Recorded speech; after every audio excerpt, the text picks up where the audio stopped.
Okay, welcome back. And our guest is Alhaji Yakubu Ahmed. He's the Commissioner for Information and Culture in Kebbi State. And we spent the first half of the program really, looking at sort of achievements in the area, of no matter how incremental, in the area of our security. It's getting better and better. Alhaji, all throughout the first half, before we even go into any other area, I noticed we didn't talk about and maybe that's because it doesn't exist, cattle herders, farming clashes. Is Kebbi fortunate in that regard that that's not a really high point in terms of this challenge that we have? It's all about criminals and bandits. Yeah, it's not as if Kebbi is free totally of it. No, but then there are pockets of it here and there. But we have a system, communal living style, that takes care of that. As soon as there is an element of it, the natural leadership in the affected areas take it over and deal with it there and then. And in most cases, it doesn't even have to end up in courts. We have a system that we live in Kebbi State, where natural traditional leaders have certain responsibilities to make sure that society lives in harmony with each other. We have no doubt about that here and there. But as I said, it is dealt with promptly and things take everybody takes time. Okay. So far so good. Matters are pretty much well in hand. Now, yeah, but what bothers us most is this kidnapping, and I think it's a world phenomenon, a world problem. Just that everybody's trying to find a way to rule himself out of it. Okay. Okay, before we go on, Christopher has called in from Warri. Good morning, Christopher. You had a question for the Commissioner, Yakubu Ahmed? Good morning. Good morning, sir. Thank you for calling in. Yeah, this is Comrade Christopher, Tinubu Shetima for Good Governance, Data State Coordinator. Okay. Glad to have you. Now, I want to sincerely thank you and your entire team for bringing in the Honorable from Kebbi State, Honorable Yakubu from Kebbi State. Thank you. You see, this is what Nigerians have been clamoring for. When you have people that are intellectuals, people who can identify issues as at when due. It's not because a problem, if a problem you identify, it is when you have solution to that problem. You see, thank God the information Commissioner of Information in Kebbi, we appreciate the governor because as it is now, when the citizens of that state able to get the information they want at their disposal, security of a thing is all about information. When you have proper information, I think the governor himself will be able to know exactly what to do concerning the security of the nation. For instance, you see now, like the items he itemized, he measures some key areas in the state which they are already identified that give you their challenges. This is what we are looking for. When a governor is able to detect a gentleman like this, then the less is assured for him to carry out the day-to-day business of the state. That is one thing Nigerians, even the former president we have in this country, they have been passing through. You see a governor or a president sitting down, think that money alone can solve problem. Money alone cannot solve problem. You see, there's a certain issue. When you don't know your citizen, you don't know the occupants of your state, you cannot identify them, you don't know who is coming in, who is going out, you find it difficult to curtail any kind of insecurity in that state. Everywhere you see in Nigeria, you see agents everywhere. Agents, they don't even know these people they are bringing to your apartment. They just, because of the money they want, they don't bring people in. So I thank the Honorable Commissioner of Information in Kebbi State, Honorable Yakubu. We want to thank you because you start for good governance. That is what we are expecting from you, and we know you are going to deliver in Kebbi State. May God bless you and bless Kebbi State and bless Nigeria. Thank you very much. Well, thank you very much, Comrade Christopher, for calling in. So, I want to respond briefly on this. You see, are you with me? Hello? Hello. Okay, I was going to say. Are you with me? I was going to say that that caller, is like kudos to Dr. Nasir Idris and your very good self. I just want to add something on that. You see, our governor happens to be different because he was born, bred, and battered in Kebbi.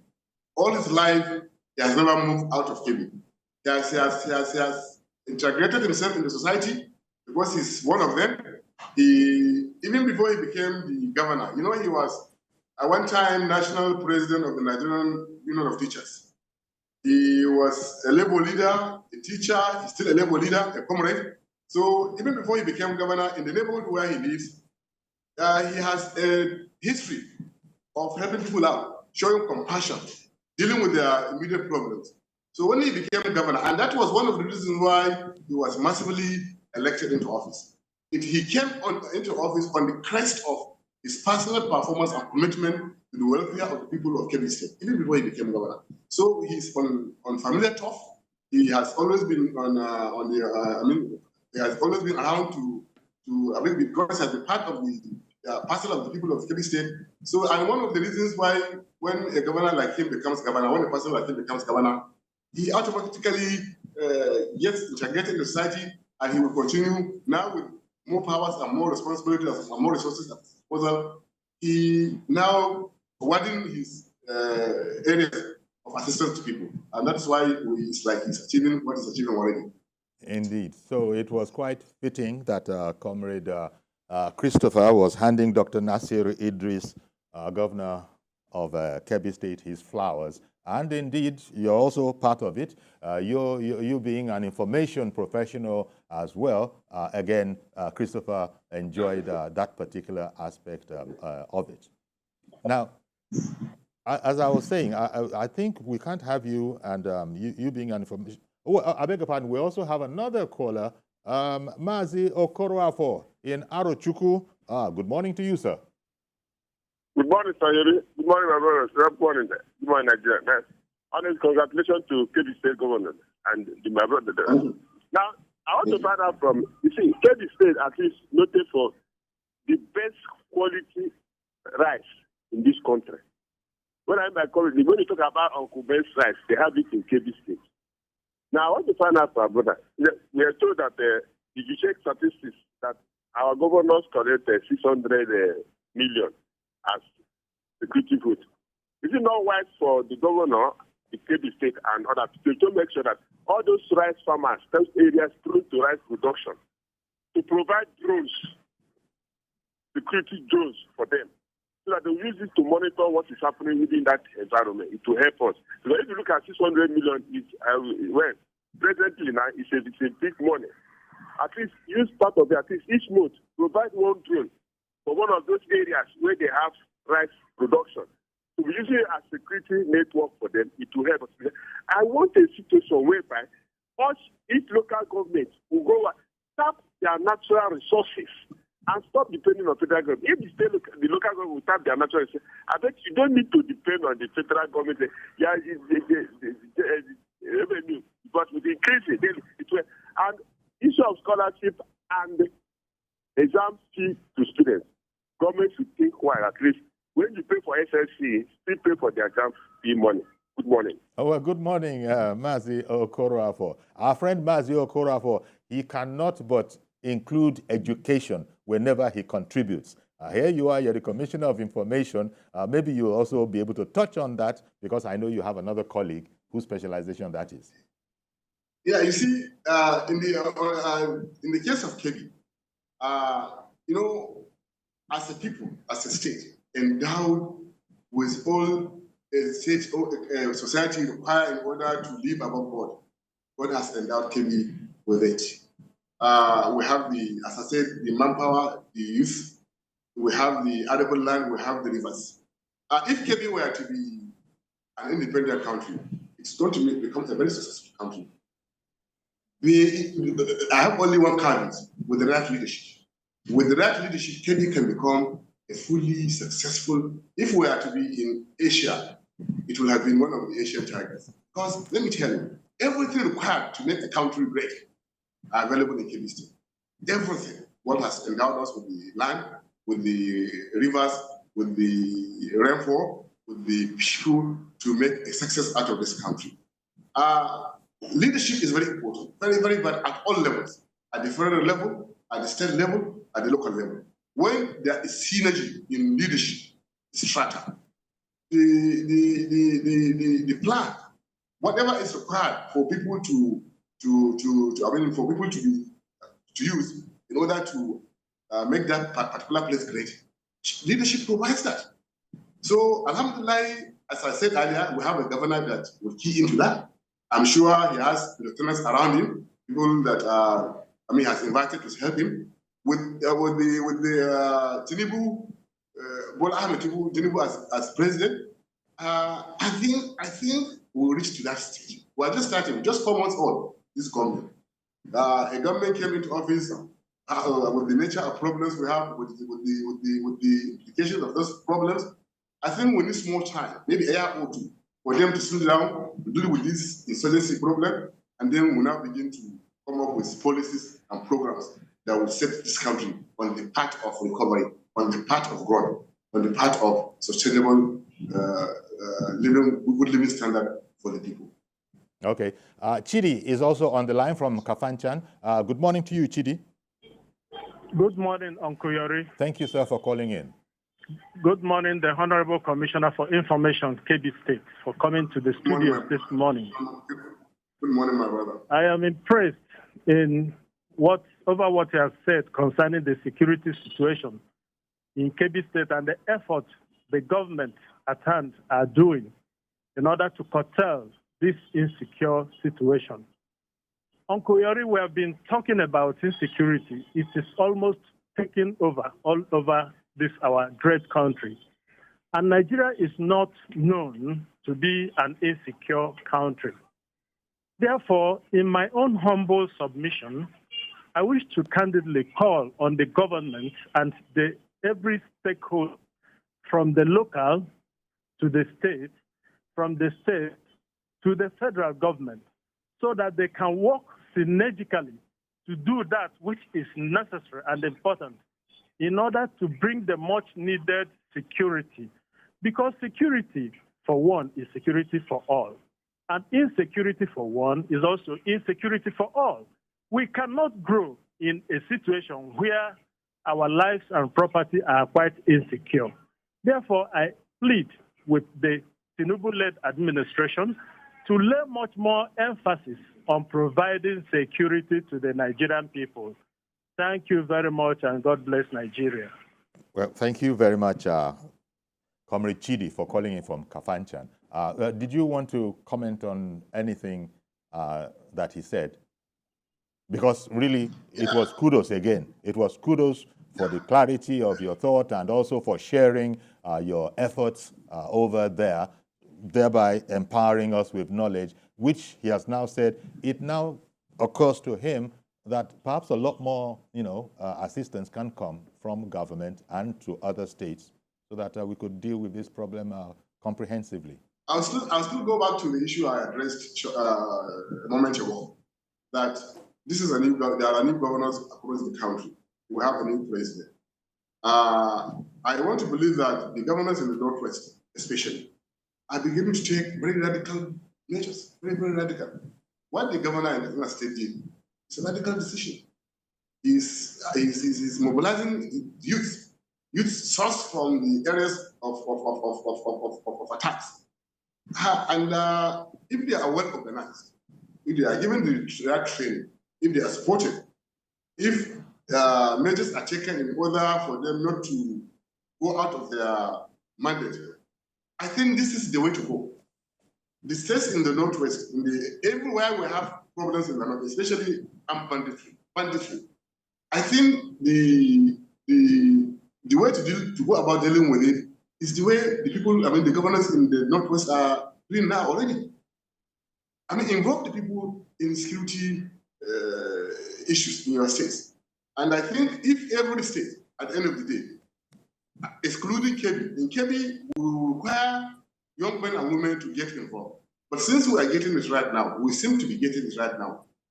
The 450 also youth I told you have been mobilized already, that are going training in Kebbi State.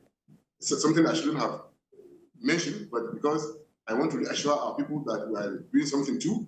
Other than that, in Kebbi State, the measures the government has already taken are working. So I think the other states where the problem seems not to be getting solved, Katsina, Sokoto and Zamfara, perhaps and Kaduna.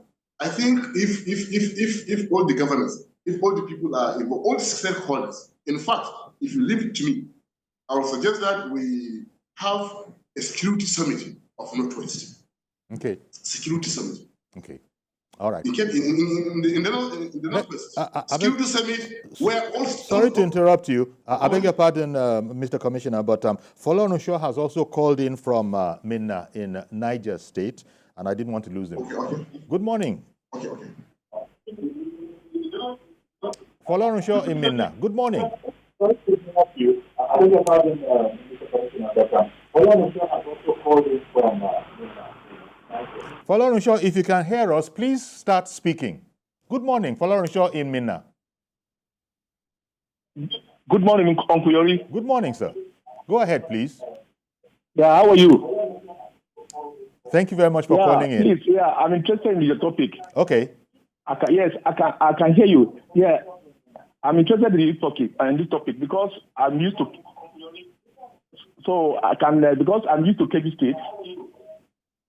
Then, according to the commissioner, the Kebbi State are very, very okay on rice farming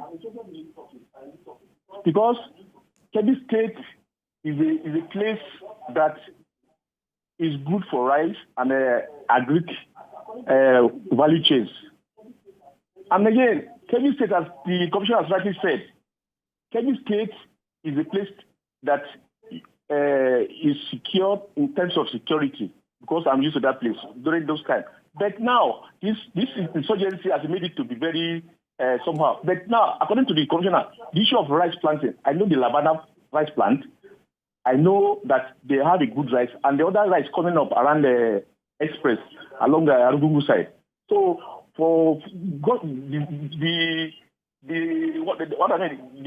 security now that the state governor has taken steps to attend to, I think is a very welcome idea. And again, it will help us in Nigeria as regarding our food security. So I really appreciate the commissioner and the governor of the state so that this kind of a synergy should be adopted within the state around Kebbi State. Because Indeed. All right, thank you very much. Folorunsho calling in from Minna there in Niger State. Now, Mr. Commissioner, as the time is fast counting down, I did want to get to the other arm to your title. You're Commissioner for Information and Culture. Give us a little something. What does the culture function entail? There must be something that you want to highlight about the culture of the people. Yeah, there are things I want to highlight about culture in Kebbi State. Number one, we just returned yesterday from an art exhibition called Arugungu Series 9 Art Exhibition in Lagos, Balikon National Museum. We just returned yesterday.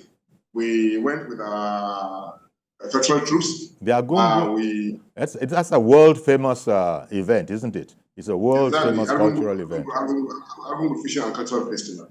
We have 4 specific cultural festivals. We have quite a number of cultural activities in Kebbi State, but 4 stand out.